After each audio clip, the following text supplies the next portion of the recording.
personas silenciar todos los micrófonos y estar con un pequeño videíto mientras va entrando el resto de la gente. Nos vemos en un ratito.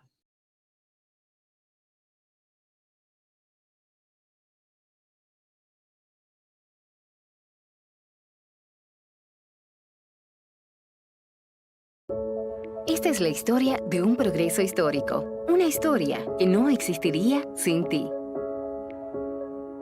Nuestra labor unificada y 3 décadas de acción demuestran nuestro compromiso y perseverancia, y el progreso que hemos alcanzado hasta este momento muestra que podemos lograr un mundo libre de polio. Las personas, los clubes, las entidades colaboradoras y los gobiernos comparten una visión colectiva de mejorar la salud de todos los niños. Hemos eliminado la polio en algunos de los lugares más difíciles de llegar, superando obstáculos y situaciones muy complejas. Nuestros éxitos demuestran que la polio será erradicada, y si bien es cierto que acabar con una enfermedad a nivel mundial no es fácil, los rotarios no nos rendiremos. Continuaremos nuestra lucha hasta proteger a todos los niños del mundo. Esto no sería posible sin ti. Por lo tanto, mantente involucrado, continúa impulsando el logro de esta meta, haz partícipe a tu club y comunidad, inicia una conversación en las redes sociales y amplifica la visibilidad de la importancia de este esfuerzo global. Organiza eventos y actividades de captación de fondos durante el Día Mundial contra la Polio y a lo largo del año. Aboga ante los gobiernos sobre la importancia de apoyar la erradicación de la polio. Haz una contribución e invierte en una de las iniciativas de salud más grandes de la historia. Sé un personaje en nuestra historia. Sé la solución a nuestro desafío.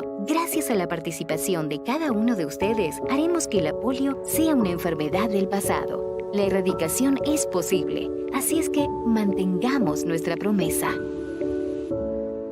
Buenas noches a todos, bienvenidos a todos los participantes, y para dar el inicio formal a esta jornada, a esta charla, voy a darle la palabra al presidente del CER, el Centro de Estudios Rotarios y Capacitación, el doctor Dante Bassano. Dante, estás por allí, adelante.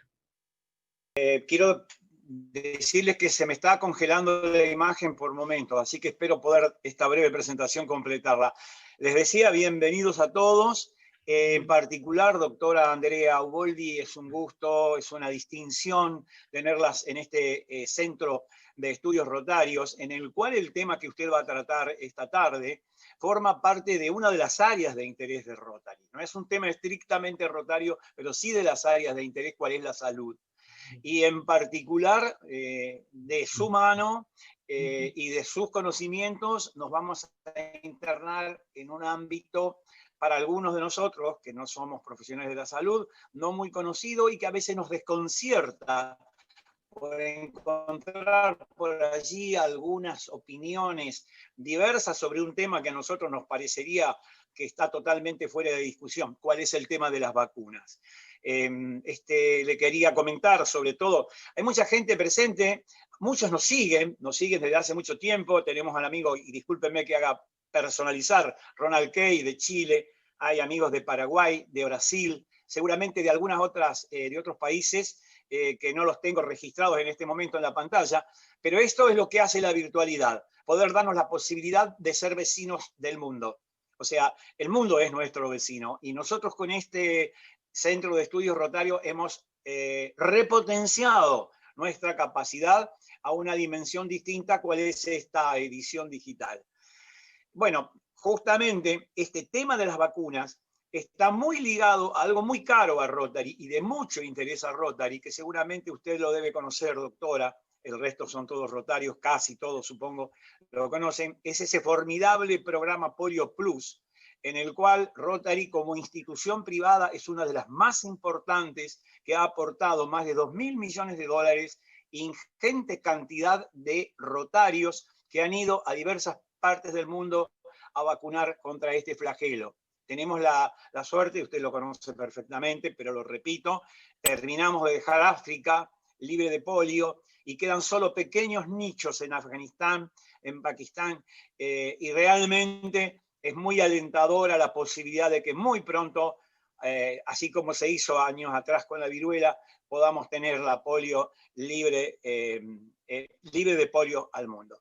Bien, para hablar justamente como brevísima introducción a sus palabras, doctora, yo le he pedido a la doctora Liliana Alberto, que es rotaria del Rotary Club de San Justo, médica, pediatra, que hable, por favor, y nos comente el estado actual del programa Polio Plus. Les agradezco nuevamente a todos que estén con nosotros y, como siempre, una sesión más que seguramente nos va a dejar enriquecidos por la intervención de nuestra distinguida disertante. Liliana, por favor, tu mensaje. Gracias, gracias. Bueno, voy a compartir pantalla.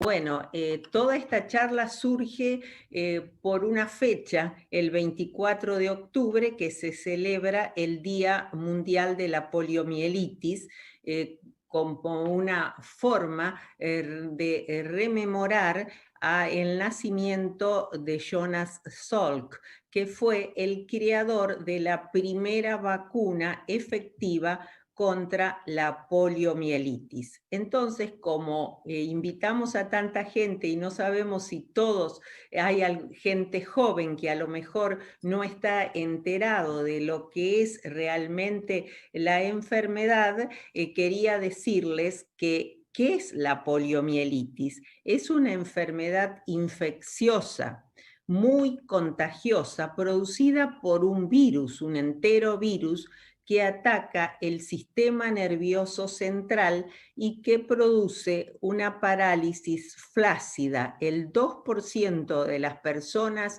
que la padecen van a terminar con secuelas importantes, como podemos ver en estas fotos, o con la muerte, y ataca fundamentalmente a los chicos por debajo de 5 años. Entonces, es decir, es real lo que se dice, que no padecemos esta enfermedad, pero hay lugares en el mundo que todavía está esta enfermedad y todos tenemos que luchar para que no se produzca. Y los que tenemos ya algunos años no podemos evitar recordar cómo vivimos lo que fue la poliomielitis y nos retrotrae justamente lo que está pasando con el COVID ahora, porque yo que en la epidemia del 55 tenía 5 años, me recuerdo perfectamente la cara de terror de mi madre y de mi padre, que no me dejaban hacer nada, no podía salir de la habitación, de la casa. Ellos lo vivieron con un aislamiento total de la familia, era mi papá que salía a trabajar. Y saben una cosa, los sábados y domingos se reunían todos para juntos pintar con cal blanca los troncos de los árboles, porque decían que con eso iba a haber menos contagio. Por supuesto que eso no era real, pero bueno, era lo único que teníamos en ese momento para combatir a esa enfermedad. Pero fue un terror, si ustedes me dicen, yo les diría que era más miedo el que tenía toda la gente. Estaban angustiadísimos al grado extremo y además todos rezaban y se hacían cadenas de rosarios para que surgiera la vacuna y que todos iban a vacunar.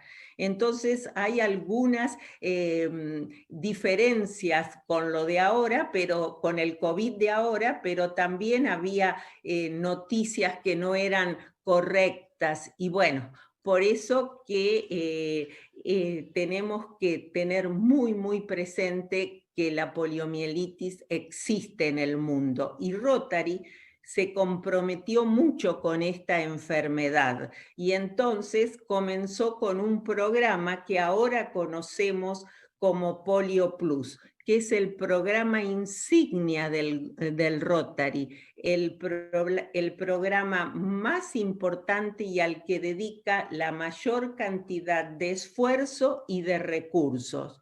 Pero miren lo que se logró. Se comenzó cuando Rotary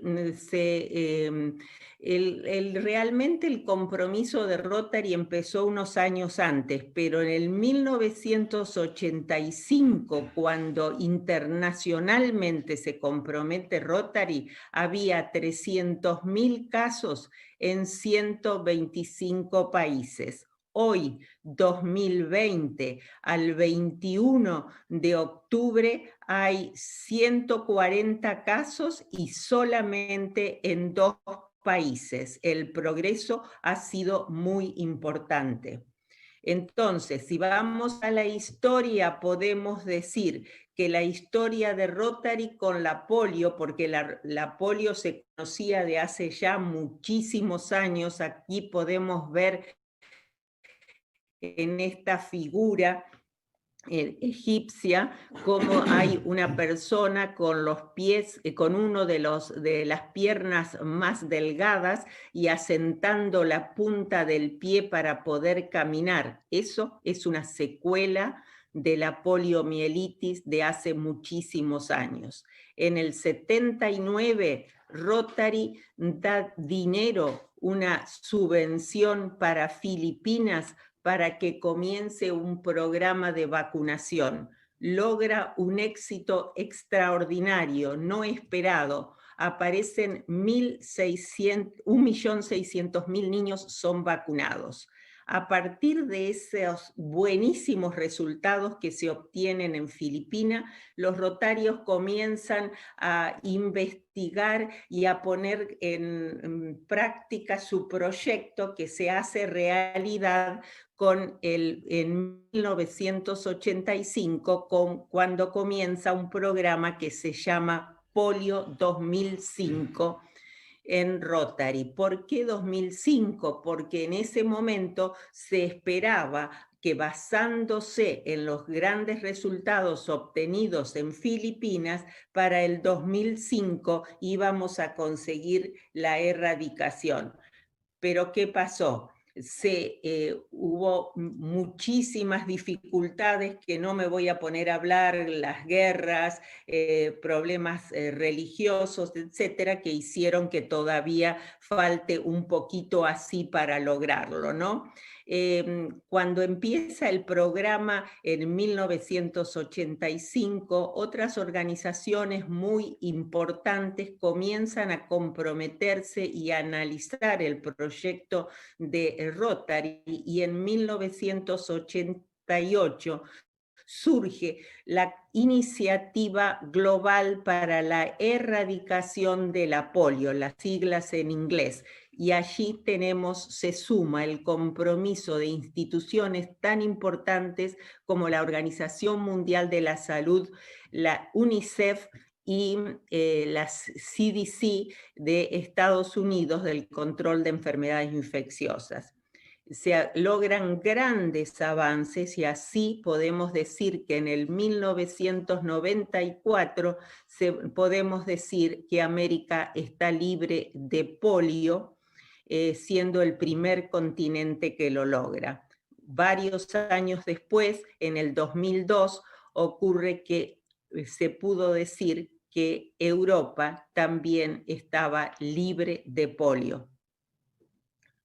En el 2005 aparece lo que es el programa Polio Plus. ¿Por qué? Porque los rotarios se dieron cuenta que se había logrado hacer una estructura que era muy complicada, que tenían que ver la forma de refrigerar, la forma de transportar las vacunas, poner laboratorios de investigación de vacunas, laboratorios de control del medio ambiente, pero que toda esa estructura que se había logrado servía para muchas otras cosas, como era vacunar a los chicos con todas las otras vacunas que forman lo que nosotros conocemos en el calendario habitual de vacunación.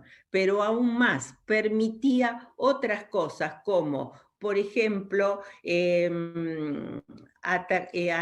ayudar en un terremoto, ayudar en las grandes catástrofes, repartir antiparasitarios, repartir mosquiteros, y por eso es que Polio Plus es un programa que es dirigido sobre todo a polio, pero no hay que olvidarse de todos esos aportes. En el 2009, y gracias a la intervención de un presidente rotario argentino, un presidente internacional que fue Luis Sciai, la Fundación Bill y Melinda Gates comienza a hacer su aporte a la Fundación Rotaria, y hoy es el contribuidor,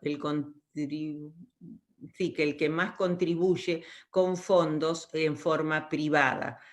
También contribuyen muchos otros gobiernos, quiero destacar sobre todo a Canadá, Estados Unidos y Australia, que son los que más aportan. En el 2014 se pudo decir que el sudeste asiático, incluido la India, estaba libre de polio. ¿Por qué digo incluido la India? Porque fue uno de los países que presentó mayores dificultades para lograr la suspensión del virus salvaje. Y surge después, en el 2019, un programa que vamos a conocer como fase final de la lucha contra la erradicación de la polio, que si Dios quiere pretende que en el 2023 se logre erradicar definitivamente la polio del mundo. Tenemos que mencionar que el 20 de agosto del 2020 podemos decir con toda tranquilidad y orgullo que África se ha convertido también en otro continente libre de poliomielitis. Entonces, yo sé que muchos se preguntan, ¿por qué seguir aportando? Por una sencilla razón, porque mientras se registre un solo caso en el mundo, ningún niño estará exento de contraerla. Es por eso que tenemos que seguir aportando. Sin vacunas, Microsoft hizo un estudio que dice que si nosotros cortaríamos hoy de vacunar en el mundo, en 10 años habría sin lugar a dudas 200.000 casos de polio en el mundo. Es por eso que hay que seguir aportando, seguir trabajando. Sabemos que un virus se puede diseminar en el mundo muy rápidamente, que es lo que pasó con el COVID. Entonces, muchos se preguntarán cómo participar de este proyecto aportando fondos. Nuestro gobernador nos dice que tenemos que aportar 150 pesos para comprar una vacuna. Cualquiera lo puede hacer, es muy sencillo. Consultando con un rotario lo puede lograr. Y después, por supuesto, vacunando, aprendiendo sobre vacunas. Bueno, lo que quería terminar era diciendo que la realidad actual, ¿en qué estamos? En la polio, que tiene vacunas, que todos tenemos que vacunarnos sin lugar a dudas, y tenemos el COVID-19, que por ahora y hasta que aparezca la vacuna, lo único que podemos hacer es el aislamiento y usar el tapa boca, nariz, que yo digo que es lo más importante. Con eso vamos a poder combatir estas enfermedades. Esto es con una brevísima actualización de lo que es Polio Plus. Después cualquier pregunta se pueden contestar las preguntas. Pero ya voy ahora a leer también en forma breve el currículum de la doctora Andrea Uboldi. Bueno, la doctora María Andrea Uboldi es oriunda de San Nicolás, Buenos Aires. Ha desempeñado la mayor parte de su actividad profesional en la ciudad de Rosario. Es médica pediatra e infectóloga, graduada en la Universidad Nacional de Rosario. Tiene posgrados en Medicina General y Familiar y otro en Inmunología de las Enfermedades Infecciosas. Ha desempeñado cargos profesionales y docentes en distintos hospitales como Hospital Ricardo Gutiérrez, Hospital de Niños Vilela, Hospital de Niños Zona Norte y Hospital Garrahan, entre otros. Desde el 2008 al 2019 desempeñó distintos cargos en el Ministerio de Salud de la provincia de Santa Fe. Fue secretaria de Salud Pública de la Municipalidad de Rosario, directora provincial de Promoción y Prevención de la Salud, ministra de Salud desde el 2017 al 2019. Actualmente es asesora de la presidencia de la Cámara de Diputados de la provincia de Santa Fe. Dictó numerosos cursos, realizó trabajos de investigación, da disertaciones en numerosos organismos públicos y privados. Pertenece a la Sociedad de Pediatría Filial Rosario, donde se desempeña en el Comité de Infectología de la misma. Es integrante de la Sociedad de Vacunología y Epidemiología. Es integrante del CORE de la Comisión Nacional de Inmunología. Tiene numerosas publicaciones presentadas en revistas argentinas y extranjeras. Pero, más allá de todos sus logros, lo más importante y valorable para mí es que la doctora Uboldi es muy sencilla, agradable, tranquila, activa, muy comprometida con su profesión y siempre dispuesta a enseñar y a servir. Se le aplica perfectamente el lema rotario, dar de sí antes de pensar en sí. Gracias, doctora Andrea, por brindarnos la posibilidad de escucharla. Te queremos, gracias. Adelante, el micrófono. Bueno, gracias, Lili. La verdad que una presentación muy importante, la última, ¿no? Porque lo demás solo es accesorio. Así que bueno, gracias por la invitación al Rotary y un poco la idea es, todos los que me conocen saben que vengo desarrollando mi corazón en vacunas, así que tengo un vínculo fuerte con el lema y el desarrollo del Rotary, y la idea de hoy es compartir algo de la situación de vacunas y nuestra situación con la pandemia. Bueno, ¿ahí se ve perfecto? Bien. Sí, perfecto. Bueno, la idea es hablar sobre la realidad actual de vacunas en la pandemia. Yo elegí esta foto que es de UNICEF y es la vacunación, cómo sostener la vacunación a lo largo de la situación de cambio en este mundo. Nunca imaginamos que alguien podía vacunar con esta ropa casi de astronauta, pero es un poco lo que se viene en este contexto. Y bueno, vacunas o los programas de inmunizaciones fundamentalmente son una de las estrategias más importantes en salud pública, porque como muchos de los aspectos que marcó Lili, permiten modificar la situación de las enfermedades. Podemos controlar enfermedades para que disminuyan su aparición, podemos eliminar enfermedades para que no aparezcan en determinadas regiones. En eso estamos con sarampión, por suerte en Argentina, habiendo recuperado estar libres de sarampión después de un brote en el 2019 que se logró cerrar en marzo. Y por otro lado también erradicar, que es el objetivo fundamental, que se elimine de la faz de la tierra como ocurrió con viruela y también ojalá lo logremos con polio. Y por otro lado, protegemos a la persona, pero también la vacuna tiene algo muy importante que es un efecto solidario, porque al vacunar a personas protegemos indirectamente a otros que quizá no se pueden vacunar por edad, por problemas de salud, y por otro lado, el objetivo fundamental es que logramos mejorar la calidad de vida. Si nuestro desafío es ser cada vez más saludable, cada vez más sanos para disfrutar, nuestro ambiente, nuestra familia y nuestra vida, creo que las vacunas tienen eso. Con respecto a cuáles son los objetivos en distintas visiones de distintas organizaciones, fundamentalmente, como ustedes ven acá, es un mundo de individuos en donde nos hayamos podido librar de enfermedades que pueden ser controladas y sobre todo que todas las personas, independientemente de su edad, de su raza, de su situación socioeconómica, del lugar donde vivan, puedan acceder a las vacunas. Y este es el desafío más difícil de implementar, la equidad y lograr el acceso.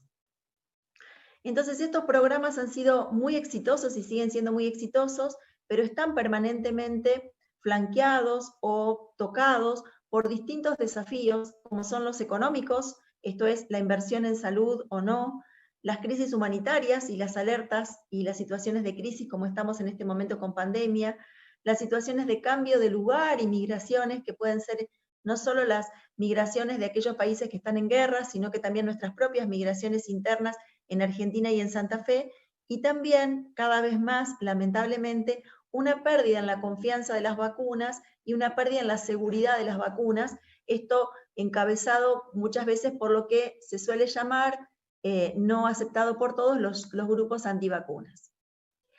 Solo para mostrar algunos de los ejemplos de las vacunas, el impacto está marcado sobre todo, por ejemplo, con sarampión, por la cantidad de casos que se presentaron de sarampión y cómo en la medida que las vacunas fueron incorporadas al calendario y fueron aumentando la cantidad de personas que se vacunaron, los niveles de vacunación se mantienen altos y como ustedes ven aquí, la cantidad de casos va disminuyendo. Es un impacto muy grande sobre enfermedades que algunos consideran viejas, como sarampión, polio, pero también con un gran impacto como hepatitis A, como para neumococo y para meningococo.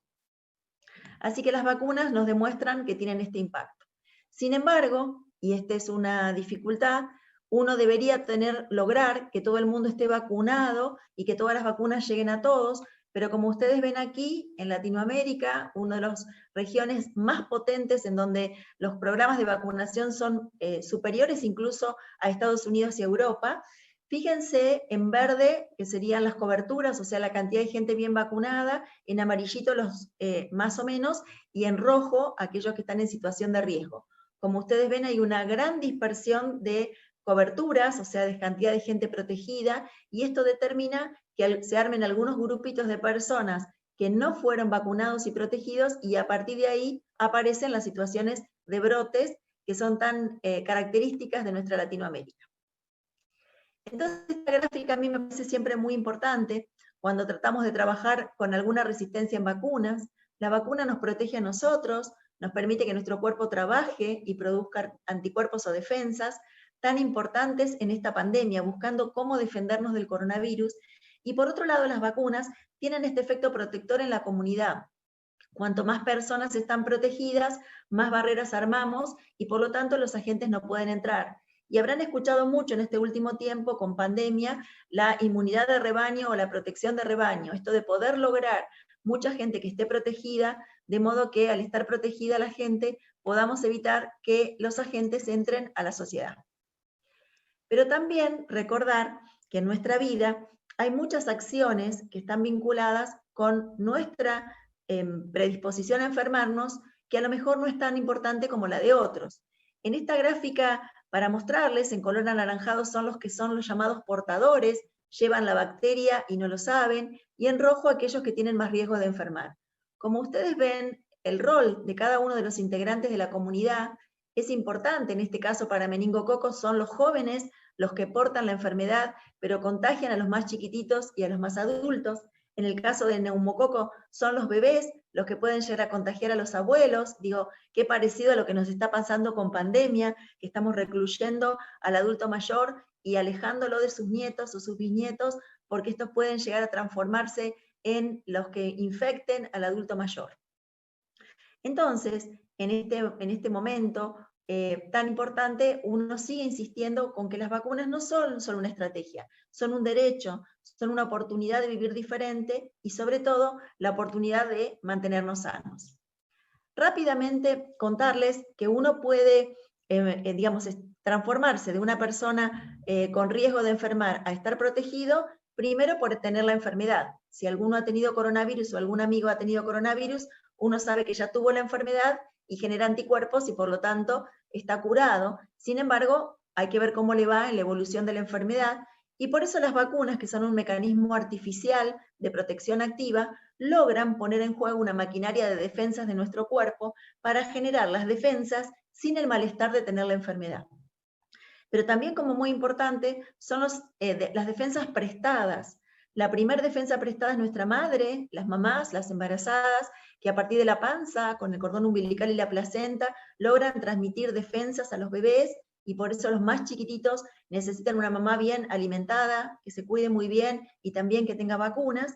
Pero también hay mecanismos artificiales, que son las gamaglobulinas o inmunoglobulinas, pero me pareció interesante también poner el plasma en este momento como un efecto y una estrategia solidaria de entregar de nuestro cuerpo, en el caso de coronavirus, parte de nuestra sangre, que es el plasma, con anticuerpos o defensas, para poder ayudar a un compañero, a un amigo, un vecino o a un desconocido a curarse, por ejemplo, en coronavirus. Y entonces llegamos a este punto, digo, ¿cuál es la situación que teníamos antes de la pandemia? ¿Cuáles eran nuestros logros? ¿Cuáles eran nuestros desafíos? ¿Cómo estamos en este momento pensando en trabajar en pandemia?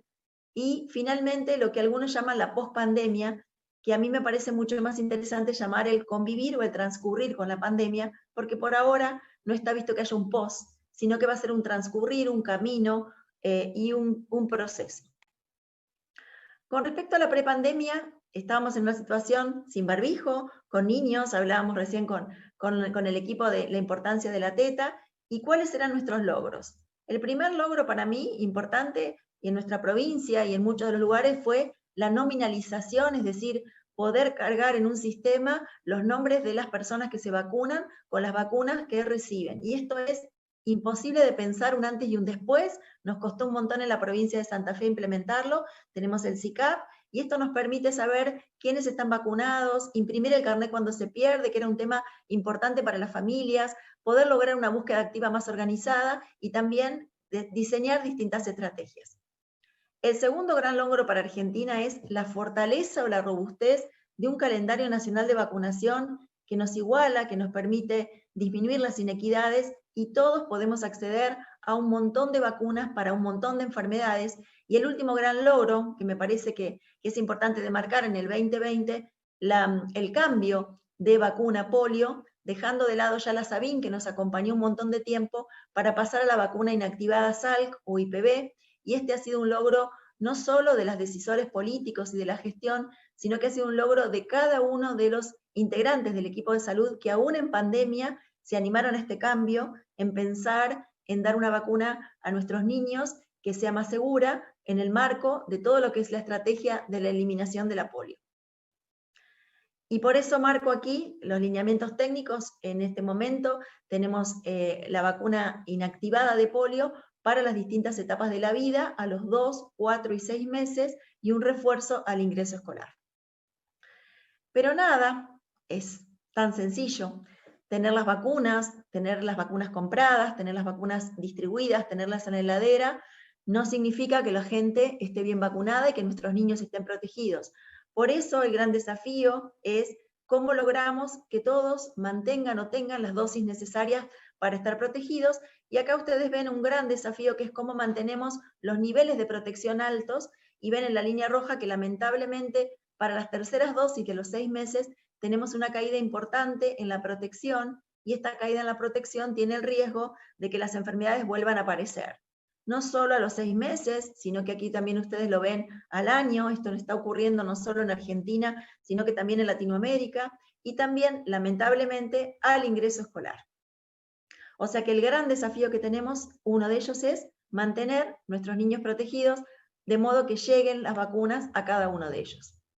Pero también, cada vez más, luchamos, no tan frecuente, quizá en nuestra provincia, pero sí con bolsones o con grupos, en padres que están indecisos a la hora de vacunar, porque están mal informados, porque están informados a partir de publicaciones o de las redes sociales que no dicen toda la verdad, o muy poco satisfechos o muy poco convencidos, y cómo en esta pirámide, fíjense que en general los grupos antivacunas representan solo un pedacito de esta pirámide, pero hay un montón de otros grupos que con explicaciones, que con convencimiento, que con difusión importante, no solo desde salud, sino de distintas entidades, distintas organizaciones, logramos convencer en que las vacunas son importantes.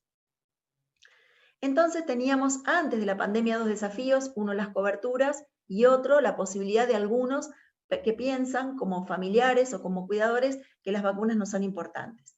Y esta pandemia que nos distanció, nos separó, nos hizo pensar que era importante estar en casa y no estar afuera, que nos separó de muchos seres queridos, la verdad que nos genera ciertas dificultades a la hora de transcurrir. Y una de ellas está vinculada con qué siente o qué piensa la gente frente a la situación de pandemia.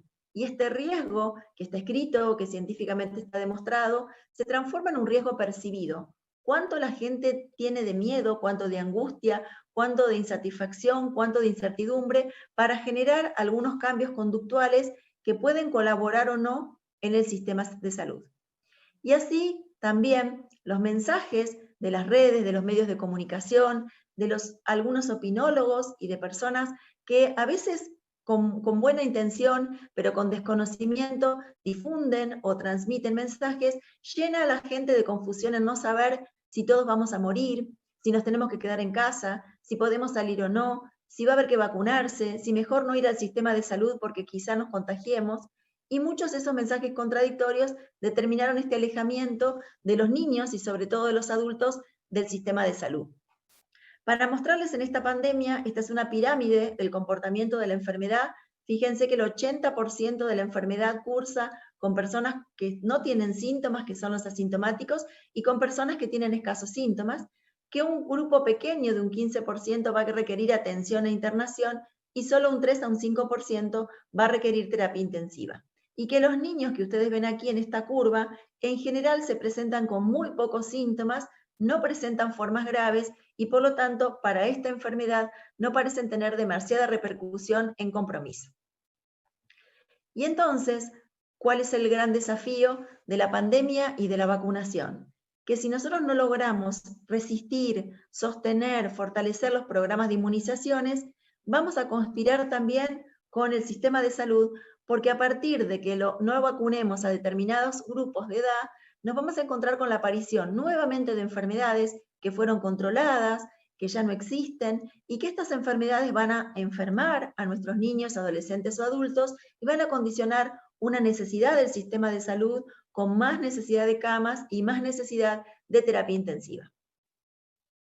Y está visto entonces cuáles son los problemas que tenemos en esta pandemia. Por un lado, la sobrecarga del sistema sanitario, ustedes lo ven en lo diario, públicos y privados.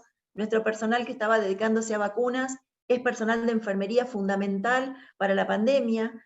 En algunos lugares ha habido reducción de los horarios o en algunos lugares lamentablemente cierre de efectores, y también ha habido de parte del equipo de salud un miedo, un desconocimiento, no solo a cómo protegerse de la pandemia, sino también de si acordamos o no con vacunar en este momento.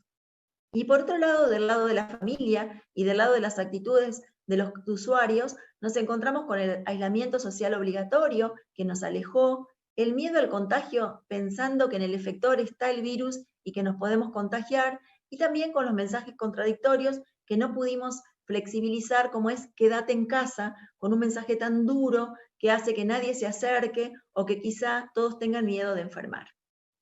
Entonces, en este contexto, hay muchas recomendaciones de organismos internacionales como la Organización Mundial de la Salud y UNICEF que están mostrando la importancia de insistir en las vacunas, que han mostrado como en España un descenso entre un 5 y un 60% de los niños que van a vacunarse. En Latinoamérica también esto se evidencia, pero no solo se evidencia en vacunas, sino que también se evidencia en este confinamiento que afecta la salud mental, la alimentación y las posibilidades de conductas más agresivas o de regresión en muchos de nuestros niños y muchos de nuestros adolescentes. En Argentina, a partir de una encuesta del Observatorio de Deuda Social de la UCA, se encontró que un 22% de niños menos se han vacunado en el marco de la pandemia, y en los efectores privados se ha encontrado una reducción del 40% en niños menores de 2 años. Y entonces, en estas consecuencias de la pandemia nos encontramos con una caída en las coberturas, pero también con un montón de otras variables importantes a considerar en los niños, adolescentes y también en los adultos. Así, este es un estudio estadístico del Hospital de Niños Ricardo Gutiérrez, donde ustedes ven cómo comparado año a año cada una de las vacunas, ha habido descensos que oscilan entre el 50 y también el 70%. Y entonces tenemos distintos escenarios. Y nuestra provincia y nuestro país y los países de Latinoamérica no están todos en el mismo momento o en la misma fase. Entonces, hay una recomendación fuerte de que aquellos lugares en donde la situación de los casos no está superando la capacidad del sistema de salud, la vacunación tiene que continuar. En las situaciones en las cuales hay algunos casos, pero que no es tan importante el impacto de la pandemia, continuar reorganizando los servicios de salud y solo si estuviéramos desbordados, ahí sí tener un posicionamiento un poco diferente. ¿Y qué hacer? ¿Y cómo colaboramos todos? Primero hay que identificar cuáles son las prioridades. Cuando tenemos poco recurso, cuando tenemos poco espacio, cuando estamos involucrados en la pandemia, elegir quiénes tienen más riesgo, y son los más chiquititos y los más grandes. Lo segundo, ¿cómo hacemos para contactar a estas personas? Y aquí tenemos las redes sociales, el WhatsApp, los mensajes, los Facebook, todo lo que podemos utilizar para contactar, y también cómo hacer para hacer llegar la vacuna a la gente, y ahí están las estrategias fuera de los efectores, en clubes, en espacios al aire libre, si la temperatura lo permite, y también en el casa por casa con vacunación domiciliaria. Pero también comprometer la capacitación del equipo de salud, también comprometer a otros organismos, a un voluntariado, a espacios intersectoriales que nos ayuden a buscar los niños y adultos que faltan vacunar, y sobre todo con un mensaje de empatía, explicando por qué es importante vacunarse, por qué tenemos que protegernos, para también evitar más complicaciones. Así que hay una serie de líneas que están relacionadas con mantener los efectores abiertos, circunscribir los espacios para ingreso de áreas COVID y no COVID, evitar que el personal de salud se afecte para otras funciones, pero también sostener la llegada de las vacunas, que a veces se cortan los caminos y se cortan los vínculos interprovinciales. Respetar también y considerar lo nuevo que es la pandemia, cómo armar espacios en donde no haya mucha gente, cómo armamos seguridad para el equipo de salud y seguridad para los padres que vienen, y cómo tomamos o cómo recomendamos o aprovechamos estos espacios también para intensificar las medidas de higiene. Entonces se proponen una serie de ideas, como son las citas. Antes vacunábamos a demanda y ahora citamos con un determinado tiempo. En ese tiempo, cómo vacunar y no perder lo que ganamos en vínculo con la mamá, con este bebé, con este adolescente, con este niño de ingreso escolar. Cómo logramos horarios más flexibles, bien temprano o más tarde. Cómo mantenemos circuitos limpios en los efectores de salud. Cómo logramos insistir en estos espacios de que hay que ponerse la mascarilla, porque para la pandemia y para bajar el contagio es muy importante. Hay distintos materiales interesantes de vacunación para los servicios de salud, de la Organización Panamericana de la Salud, de vacunación para los trabajadores con consejos y también de vacunación para la población. Y existen distintos cuadros con escenarios que nos permiten ordenarnos como sociedad para saber en qué momento estamos, si no tenemos casos, si tenemos algunos casos, o si ya estamos en áreas de transmisión comunitaria, para ver cómo funcionar, y como yo les marcaba, cómo otras propuestas de extramuro, de salir de los efectores y de vacunar en las localidades, en plazas y en parques, parece ser una estrategia muy, muy interesante. Aquí ven, por ejemplo, en España, cómo el material que han logrado está vinculado con fortalecer los niños menores de 2 años, los adultos mayores y la embarazada. Recordemos que los niños también tienen que ser controlados en su peso, en su desarrollo, que la embarazada necesita un control para ver cómo crece su panza, cuál es el estado de salud de la mamá y de bebé, y también los adultos mayores, que tienen muchas enfermedades crónicas, necesitan de este apoyo y asesoramiento continuo por el sistema de salud.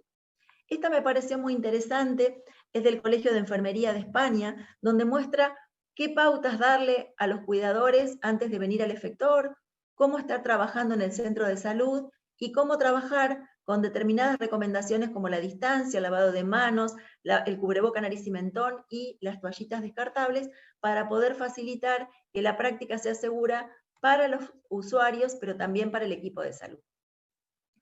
Y otro inconveniente que ha surgido últimamente es pensar si cuando vacunamos a alguien y ha tenido COVID, no lo podemos lastimar. Y esto ha generado por parte de los enfermeros mucha consulta y del equipo de salud. Y recordemos que no hay ninguna contraindicación y entonces tomamos los mismos pautas que tomamos con respecto a la persona. Si la persona ha tenido COVID o tiene COVID, esperamos 10 días y que si está recuperado un niño o un adolescente o un adulto se pueden vacunar.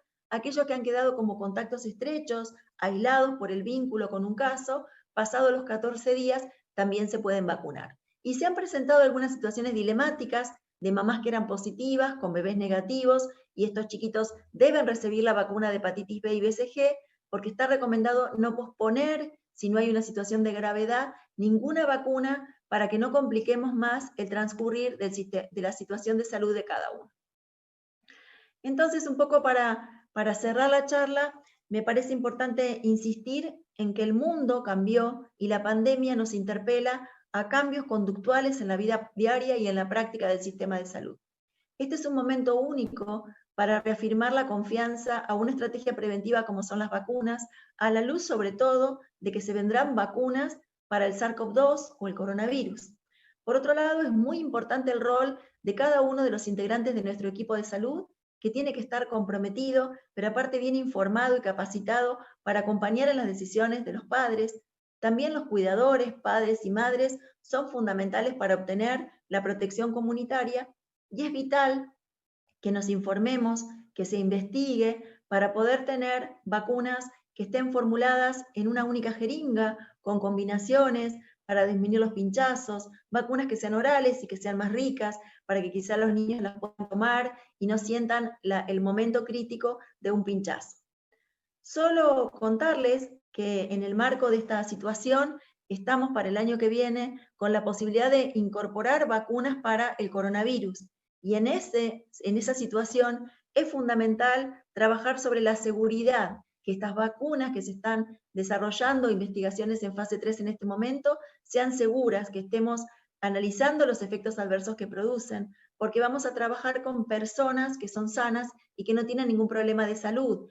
Entonces, tanto las expectativas de seguridad como las autoridades regulatorias son muy importantes en el crédito o descrédito que el gobierno y los gobiernos puedan tener. Y también recordar que no solo una vacuna se prueba antes de implementar, sino que es muy importante el seguimiento de la vigilancia de lo que ocurre con esa vacuna durante la aplicación, en qué grupos, con qué seguimiento, dando un espacio a la gente para que pueda consultar y también elaborando pautas para nuestra tranquilidad. ¿Cuál es el futuro con las vacunas? El seguir trabajando en equipo, logrando que las estrategias lleguen a la población, logrando trabajar con planificación para analizar qué necesito, cuáles son los insumos, cuáles son los lugares donde tengo que ir, cómo se logra la inversión en salud y se sigue apostando a la prevención, cómo trabajamos con abastecimiento adecuado para que las vacunas estén en todos los efectores de salud a lo largo y a lo ancho de nuestro país, de la región de Latinoamérica y del mundo, los sistemas de seguimiento informatizados que nos permiten optimizar los tiempos y ubicar a aquellas personas que necesitamos captar, recordar que la vacuna no es solo del niño, que hemos pasado un concepto de la vacuna del niño a la vacuna del adolescente, del adulto mayor, para cada una de las etapas de la vida, y sobre todo, y muy importante, la participación de la comunidad y la participación de un montón de organizaciones que tienen muy claro esta necesidad y este deseo de acompañarnos para generar salud. Así que, para finalizar, muchísimas gracias por su atención y, por supuesto, dispuesta para el intercambio. Gracias.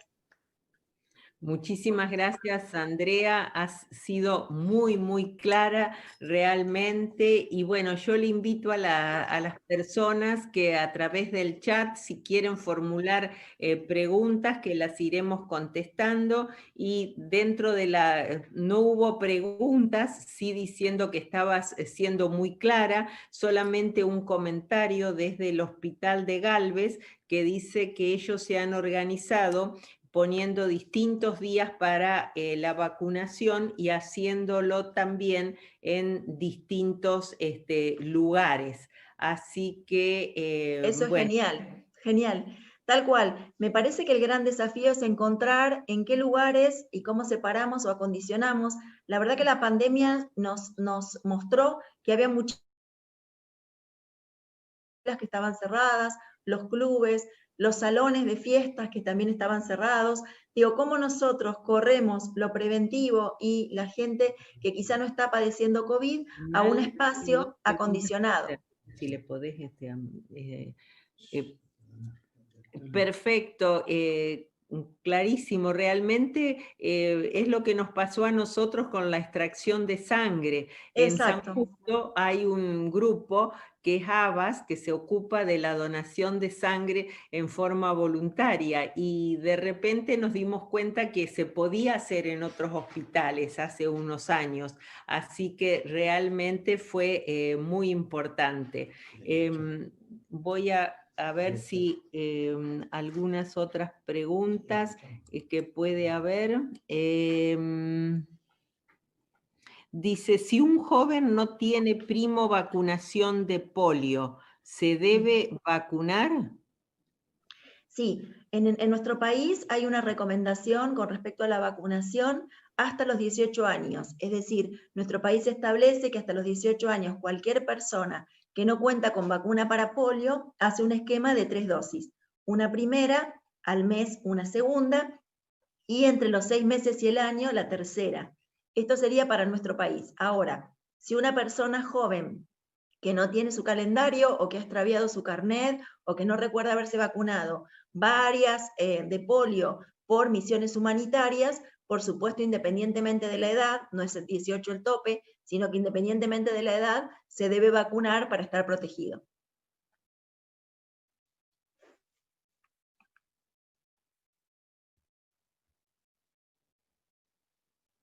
No te escucho, Lili, porque estás, me parece que muteada.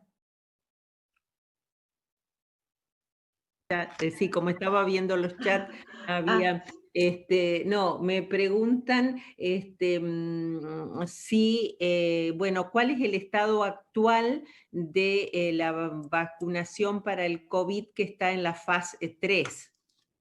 Bueno, ustedes saben que hay una serie de plataformas y de propuestas de vacunas. Estas vacunas son diferentes en cuanto a su constitución y la mayoría de ellas, por lo menos 6, ya están en fase 3 en el mundo. Hay vacunas en Rusia, hay vacunas chinas, hay 2 vacunas americanas, hay una vacuna de Oxford, de Inglaterra, y estas vacunas lo que están ahora probando es en un estudio que se llama doble ciego, sin que el investigador sepa, seleccionando población, y a un grupo le aplican la vacuna y a otro grupo le aplican un placebo, es decir, suero fisiológico o una sustancia que no corresponde a la vacuna en sí. Lo que se está haciendo con estos grupos es un seguimiento telefónico y de contacto permanente para evaluar, primero, la seguridad, es decir, que nadie presente síntomas diferentes a lo esperado en las pruebas anteriores. Ustedes saben que tanto la vacuna de Pfizer como la vacuna de Johnson, como la vacuna de Oxford, frenaron las investigaciones cuando aparecieron una situación en cada una de ellas de complicaciones en un paciente, hasta analizar qué ocurrió con esa persona, y auditores externos evalúan el caso clínico para determinar si puede estar involucrado o no con la vacuna. Lo interesante es que también, aparte de evaluar la seguridad, se valora si la vacuna produce anticuerpos. Y entonces se han hecho estudios que han demostrado que estas vacunas, las que están en curso, tienen la posibilidad de provocar anticuerpos en las personas semejantes a los anticuerpos que producen las personas que han tenido enfermedad moderada, y que también hay algunos anticuerpos de memoria que son muy interesantes para que la vacuna perdure bastante tiempo. ¿Cuándo estas vacunas van a estar listas? No lo sabemos. Lo que sí es muy importante que todos, desde la práctica donde estamos cada uno de nosotros, insistamos para que todas las fases de las investigaciones en vacunas se cumplan, para que no se acelere ningún plazo cuando no es debido. Y de hecho, la Comisión Nacional de Inmunizaciones, como les decía Lili, que yo estoy participando, se está trabajando y estamos permanentemente en contacto con los distintos laboratorios productores. Argentina está haciendo tratativas y participando de una unión internacional en la que va a haber propuestas de llegada de vacunas para analizar cuáles son las vacunas, cuáles son las dosis, cómo es la respuesta que provocan cada una de ellas, cómo se conserva la cadena de frío, porque hay algunas vacunas que necesitan congelación para su aplicación, así que seguramente estará en breve un documento del Ministerio de Salud de la Nación, donde se explicarán cada una de estas vacunas, cada una de sus características, como para que vayamos informando a la comunidad la situación de vacunas. Pero lo que quiero marcar es que hay muchísima expectativa en algunos grupos por la vacuna, pensando que vamos a lograr vacunar a toda la población y que vamos a volver a la normalidad. Y la realidad es esta, no es así, sino que las vacunas van a llegar, pero vamos a tener, porque van a ser vacunas para todo el mundo, un porcentaje de la población para vacunar, que seguramente va a ser el personal de salud como primero, acompañado de algunos grupos de riesgo, pero nuestro transcurrir con la pandemia va a tener que seguir cuidándonos con barbijo, cuidándonos con distancia, cuidándonos con lavado de manos, porque la vacuna va a ser un elemento más en la estrategia preventiva, pero por ahora no va a ser la solución definitiva. Muchas gracias, Andrea, muy claro. También me están, hay una pregunta que dice, ¿qué causas determinaron que crezcan tanto los grupos antivacunas? Si tenés una idea al respecto. Sí, nosotros cuando categorizamos, y ustedes saben que cuando uno lee la bibliografía, hay, digamos, investigadores que plantean que grupos antivacunas es una mala denominación, porque en realidad no es grupo antivacunas, sino que tienen determinados posicionamientos. En Argentina, salvo algunos lugares particulares de Argentina, el desarrollo de antivacunas no es tan potente. Sí, lo que hay es cuestionamientos, y creo que esto está vinculado con un poco lo que yo mencionaba, las experiencias y la percepción del riesgo que tiene cada uno. Hay familias que han tenido casos, por ejemplo, de varicela, y por lo tanto no discuten la vacuna de varicela, o la gente conoce muy bien el tétanos y no te discute la vacuna de tétanos, pero como ha desaparecido o ha habido una disminución franca, por ejemplo, de la tos convulsa o, por ejemplo, de las meningitis, la gente a veces considera que como ya la enfermedad no está más, no hace falta la vacuna. Entonces me parece que el surgimiento estuvo vinculado con el éxito de las vacunas, justamente. Al las vacunas ser exitosas y lograr disminuir las enfermedades, se han transformado en su propio enemigo. Y por otro lado, también me parece con la necesidad de más información, de más capacitación y del rol de las redes sociales. Ustedes saben que por internet o por redes sociales circula mucha información que no es real, y que también hay que trabajar en cómo paramos esa información que no es real para contrastarla con realidades diferentes. Me parece que este ha sido el surgimiento de esta situación, y me parece que el gran desafío es esto: capacitarnos, informarnos, acompañar y tener una gran capacidad de escucha. Cuando una persona tiene dudas sobre vacunas, lo peor que podemos hacer es decir, usted está equivocado, que es mucho de lo que nos pasa en Argentina, ¿no? Contrastar la opinión del otro. Me parece que lo que hay que lograr es sentarse, escucharlo y ver cuáles son sus preocupaciones, sus miedos y sus diferencias, para convencerlo de que la vacuna realmente es efectiva y protectiva. Muchísimas gracias, Andrea. Hay una pregunta con respecto al sarampión que dice si vos considerás que ya está controlado el brote de sarampión, o qué posibilidades hay que se repita. Bueno, en principio en Argentina básicamente está controlada la situación.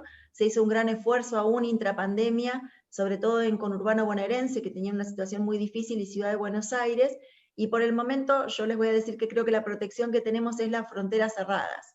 El tener las fronteras cerradas nos protege de polio, nos protege de difteria, nos protege de sarampión, porque la situación en otros países es diferente. Ahora, cuando se restablezcan los vuelos, cuando se restablezcan las fronteras, ustedes saben que en un mundo globalizado, en donde uno se sube a un avión y que a lo mejor en pocas horas puede estar de un punto a otro del universo, me parece que esta situación se puede complicar.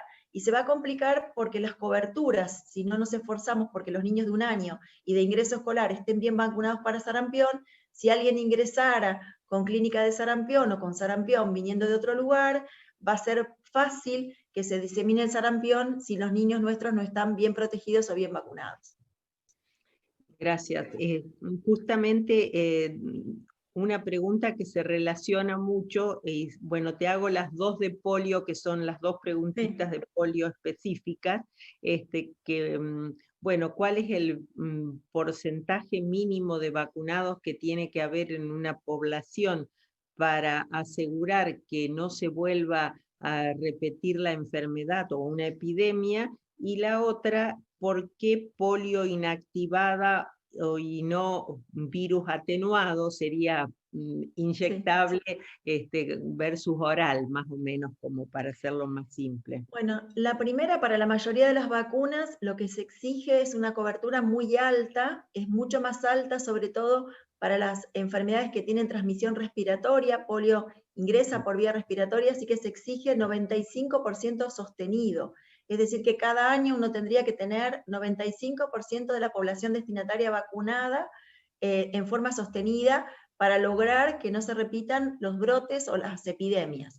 Por eso se hacen cada tanto campañas de seguimiento, cada 4 o 6 años, para lograr recuperar a aquellos que no están vacunados. O sea que el esfuerzo hay que hacerlo siempre, uno no puede bajar los brazos y tiene que tratar de encontrar aún a los niños que uno supone que no los va a poder vacunar, tratar de ubicarlos en su casa o con algún familiar o con alguna organización para poder vacunarlos.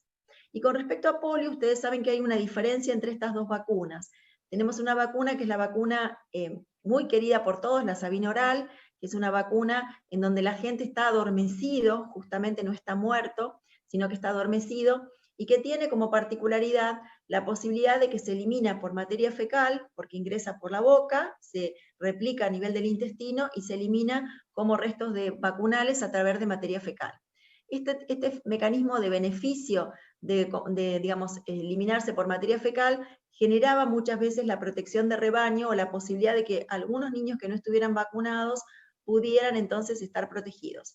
Sin embargo, esta vacuna, que fue fundamental en el control y la eliminación de la polio salvaje, o sea, del virus polio salvaje, tiene el inconveniente de que al pasar a nivel de los intestinos de distintos niños, puede ese virus ir cambiando o mutando y pudiendo generar en algunas circunstancias una enfermedad parecida a la polio. Entonces, el mundo se dio la estrategia primero de controlar el polio salvaje, con lo cual utilizó la Sabin oral, una vacuna muy aceptada. Y luego logró la eliminación del polio 1, luego del polio 2 y finalmente del polio 3. Entonces, habiendo eliminado los virus salvajes y pudiendo en alguna circunstancia muy ínfima poder el virus vacunal determinar alguna forma de enfermedad parecida a la polio, el mundo se propuso que no hubiera ni siquiera posibilidad de que nadie tuviera una forma parecida a polio si utilizábamos vacuna Sabin oral. Por eso vino el cambio, inicialmente fue un cambio de 2 dosis de vacuna inactivada y vacuna Sabin para el resto de las dosis, y vino este cambio tan importante en este momento de este año, de cambiar todas las dosis a forma inactivada para lograr protección, pero con ninguna posibilidad de riesgo para nuestros niños. Clarísimo, Andrea. Yo te pregunto ahora, ¿en cuántos países del mundo se está haciendo esto de hacerlo todo con virus inactivado? ¿Ya se está poniendo en práctica en muchos países? Sí. Este fue un objetivo que se planteó de cooperación internacional y sobre todo en Latinoamérica, en donde los países tenían que ir avanzando hacia esta estrategia de reemplazo. Primero la Sabin trivalente, la que conocimos todos, se transformó en Sabin bivalente para eliminar el polio 2, y luego en combinaciones o esquemas secuenciales de IPV y OPV. Hay muchos países de Latinoamérica que lo han incorporado, algunos lo han incorporado como en el caso de Chile, en un salto hacia la vacuna combinada, es decir, una vacuna sextuple, que incorpora la polio junto con vacuna pentavalente en una única inyección, y otros han incorporado en distintas etapas. El problema mayor que tiene Latinoamérica, por supuesto, es el tema presupuestario.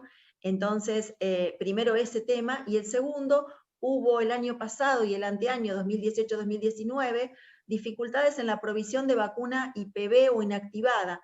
Tal fue así el tema que incluso algunos países utilizaron formas de aplicación intradérmica, otra forma de presentación diferente, o incluso fraccionamiento de la dosis de IPV porque no había producción en cantidad. En este momento esto se ha regularizado y todos están en vías de digamos, el reemplazo de la Sabin oral por vacuna polio inactivado como monovalente o en esquemas combinados. Bueno, Andrea, la última preguntita que dice, ¿qué dificultades pueden afectar el mantenimiento de la inmunización en estos tiempos de pandemia? La verdad que, bueno, yo soy una persona de los 90 y recuerdo en mi época de residente algunas enfermedades que no querría volver a vivir. Yo pasé el brote de sarampión y teníamos los niñitos en la carpa de oxígeno porque no había bigoteras en ese momento y no teníamos ningún antiviral para ponerles para poder acompañarlos a defenderse. Pasamos también la situación de meningitis por hemófilus, una bacteria que se encuentra en la vacuna pentavalente, niños que eran absolutamente sanos y que ingresaban con fiebre y tenían secuelas, iban a respirador y algunos fallecían. Pasamos los brotes de meningococo, pasamos brotes también de situaciones, por ejemplo, o situaciones no brotes, pero de tétanos en niños y en adultos que estaban institucionalizados, o sea que podrían haberse vacunado tranquilamente. Y también pasé la época del 2003 de la hepatitis, donde todos los días teníamos entre 10 y 15 personas con hepatitis y algunas de estas personas entraba en emergencia nacional y necesitaba un trasplante de un hígado. Así que cuando uno vio cómo era la situación de antes, sin tener pandemia, y cuando uno pudo ver cómo a partir de la introducción de las vacunas y a partir de vacunar a mucha de nuestra población, uno le evita un daño como es una enfermedad, una secuela, una muerte, una complicación, ni hablar neumococo, ni hablar meningococo, la verdad que no quiere volver a esa situación. Y el gran tema en esta pandemia es que si no manejamos los mensajes y no nos flexibilizamos en el modo de trabajar, vamos a alejar a la gente de las vacunas y el recuperar el tiempo perdido va a ser muy difícil. Entonces ahora que se viene el momento de más calor, creo que hay que pensar cómo al aire libre, cómo en determinados lugares, cómo buscamos la posibilidad de que la gente se acerque a las vacunas, por supuesto, con todo el equipo de protección personal para el equipo de salud y con todas las recomendaciones para la comunidad. Pero es vital que nos pongamos a planificar ahora, cuando podemos, y también con distinto desarrollo. Hay localidades que tienen muy pocos casos y que no tienen que abandonar la vacunación. No porque la abandone Santa Fe, la tienen que abandonar otros lugares, porque la situación de Rosario, Santa Fe, es completamente diferente al resto de las localidades. No porque una provincia como Santa Fe esté ahora con pico o como Córdoba, otras provincias que no tienen caso abandonen el programa de inmunizaciones. Es un esfuerzo muy grande que tiene un logro muy, muy fuerte y muy potente como es evitar la enfermedad a los niños y es una de las medidas sanitarias que más nos iguala. No importa de dónde sos, no importa cuánta plata tenés, no importa dónde vivís, no importa si tenés piso de tierra o de mosaico, la vacuna iguala y nos hermana en la posibilidad de evitarnos la enfermedad. Así que creo que es un gran desafío, creo que hay que empezar a instalar este tema, no solo de la vacuna, sino que el control del niño, el control de la embarazada, las posibilidades de que la gente se acerque, convenciéndolos de que no está el virus pegado en el centro de salud o en el hospital, sino que los lugares de salud son seguros y que hay otros espacios para trabajar a donde los podemos congregar, que las redes, el WhatsApp o el llamado telefónico nos permiten la organización y la seguridad, pero hay que rápidamente activar y reactivar el vínculo de la gente con el sistema de salud. Bárbaro, perfecto, Andrea, muchas gracias. Esa era la última pregunta. Decirle entonces que la charla va a quedar grabada y la van a poder ver todos. Y para finalizar, al menos quería compartir con todos ustedes un comentario que dejó en el chat la doctora Belén Grando de Carlos Pellegrini, y que es una visión positiva de la vacunación, por eso quería que termináramos un poquito con eso. Dice Belén, creo que el programa de vacunación en Argentina es muy completo.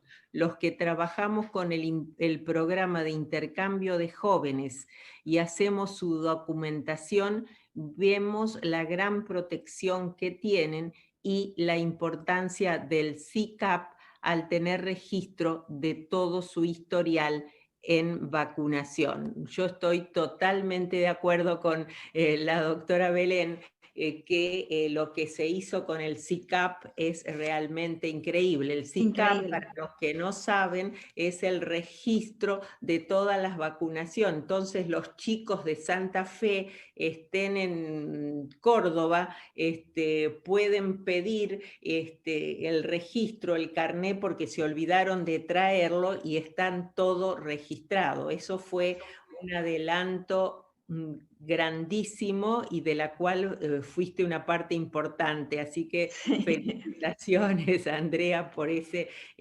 gran logro. Bueno, y para no demorar más, voy ahora, bueno, quiero personalmente agradecerte. Hay muchísimos comentarios en el chat que dicen que la charla fue excelente, que fue muy clara, así que vuelvo a reiterar mis muchas gracias y pedirle ahora al doctor Bassano que dé la despedida, las palabras finales, y que también creo que va a entregarte virtualmente algo para vos, y el abrazo y el ramito de flores te lo debemos para la próxima vez. Ya iremos, ya nos encontraremos en San Justo. Sí, sí, muchas gracias. Bueno, realmente muy enriquecedora. Ya preveíamos nosotros tener una reunión de este tipo. Te agradezco muchísimo, Andrea, tus conceptos, tu claridad y tu profundo conocimiento del tema. Yo creo que la gente se va muy, muy conforme. Con tu permiso, le vamos a mandar, yo te diría, Miguel, te agradezco muchísimo porque Miguel Prida es en este momento el anfitrión de sala, es el que está manejando los controles, así que Miguel, te agradezco mucho tu gestión. Y bueno, por supuesto, a todos, antes de llegar al momento de cierre con esta entrega que adelantó Liliana, agradezco la presencia del gobernador nominado 22-23, Germán Castellani del Rotary Club de Totoras, que está presente. Te agradezco, Germán, tu presencia y el apoyo justamente con tu presencia en esta reunión. Y también está presente la gobernación del distrito, no con el gobernador, que está justo en visitas oficiales y se excusa, sino con el secretario, el amigo Álvaro Alvear, del Rotary Club de San Jorge. Bueno, y como dijo Liliana, casi todo es virtual. Nos hubiera gustado agasajarte de otra manera, ese ramo de flores que te debemos para la próxima. Pero bueno, si Miguel está dispuesto, tenemos un certificado que debe estar en pantalla, perfecto. Dice cuánto la doctora Andrea Uboldi ha dictado el día 26 de octubre de 2020 a la conferencia Realidad Actual de las Vacunas en Pandemia, en el marco de las actividades del plan de capacitación del CERC. En reconocimiento por su excelente intervención, se le extiende el presente certificado que así lo acredita. Esto está emitido en la ciudad de San Jorge, que es la localidad del actual gobernador de distrito. Andrea, con este presente virtual, bueno, te agradecemos nuevamente muchísimo que hayas podido estar con nosotros y darnos esta excelente mirada sobre un tema tan importante como es la vacuna. A todos los amigos, bueno, gracias por estar. Algunos son fans del CERC que nos siguen todas las sesiones. Y bueno, cuando tengamos algún otro tema de salud, Andrea, te vamos a invitar para que participes y también enriquezcas con tus preguntas y con tus esclarecimientos estos temas. Gracias a todos. Buenísimo. Y si no tenemos más, nos despedimos. Hasta la próxima. Chao, chicos.